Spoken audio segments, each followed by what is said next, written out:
যখন 1, 4, 7, 8, 12 আশ্রয় জন্মলগ্নের ঠিক সময় সে মাঙ্গলিক নিশ্চয় নামেশ্বর প্রথম অক্ষরেই পড়েছে সে 25 বৎসরে।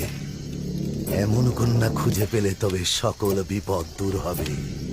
আমাকে খুঁজে এনে দে এমন কন্যা যেখান থেকে পারি